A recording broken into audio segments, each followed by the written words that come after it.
نہ پڑھائے کیا رب نے اپنے محبوب نو علم عطا نہیں فرمایا؟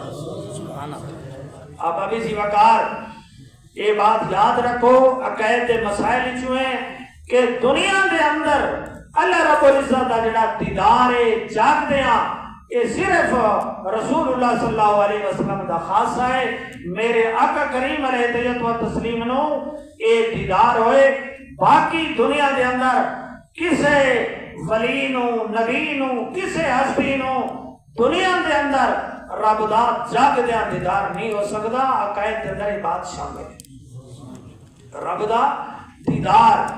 اور جہاں تک بات ہے دنیا دی، چونکہ رسول اللہ صلی اللہ علیہ وسلم تو دنیا تو بھی آگے تشریف لے گئے اور آپ نے رب دا دیدار کیتا، چونکہ وہ عرصہ دنیا دا ہے، اس واسطے ایسا انہوں یہ دینا تعبیر کرتے ہیں۔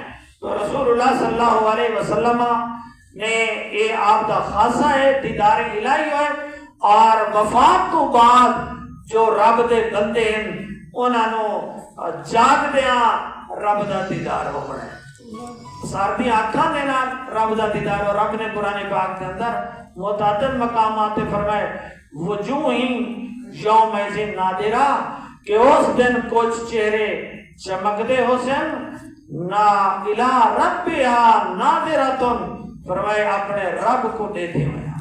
میرے آقا کریم علیہ الصلوۃ والتسلیم نے ارشاد فرمایا کہ جس طرح یہ سورج سامنے ہوئے تے بادل نہ ہوئے انہیں دیکھن کے اندر کوئی دقت ہے؟ صحابہ نے عرض کی نہیں۔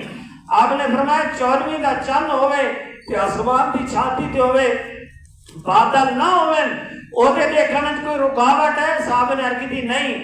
آپ نے فرمایا دن قیامت دے جنتیاں نو رب دا دیدار اسی طرح ہونا ہے جس طرح کے شفاف آسمان تے 14ویں دے چاندہ یا شفاف مطلع ہوئے تے سامنے سورج ہوئے دوپہر دا ٹائم ہوئے، جنتیاں نے اس طرح نظر آتے۔ بلکہ جنتی جب جنت کے اندر چلے رہے سن تو رب دیا نعمتاں انہوں مل چکی ہو سن، تو رب فرمائے سی کیا میں تمہیں اس تو اور بھی عطا فرماواں؟ تو اللہ رب العزت بلا حجاب اپنا دیدار کرے سی۔ اب ابھی سی وقار حضرت موسیٰ نبی علیہ السلام نے رب دی بارگاہ کے اندر عرض کی تھی رب آرنی کہ اے باری تعالیٰ میں نے اپنا دیدار کرا، تو رب نے فرمایا لن ترانی، تسا ہرگز میں نے نہ دیکھ سکتے۔ موسیٰ سے ہوش رفت یک جلوہ صفات تو اے ذات بے نگری در تبسمی، تو اللہ رب العزت نے اپنے انوار و تجلیات کا اکثر پرتاؤ ایک پہاڑ دوتے کیتا، تو حضرت موسیٰ علیہ السلام زمین دوتے تشریف لے آئے۔ تو ایک شاعر نے آگیا کہ حضرت موسیٰ علیہ السلام نے تو ہوش بھی اڑ گئے، ایک صفاتی تجلی کا جب انہوں نے دیدار کیتا تو این ذات بے نگری در تبسمی، یا رسول اللہ تو سائن ذات کو بھی دیتے رہتے ہیں مسکراندے بھی کہ رسول اللہ صلی اللہ علیہ وآلہ وسلم دے شان ہے۔ وآخر دعوانا الحمدللہ رب العالمین۔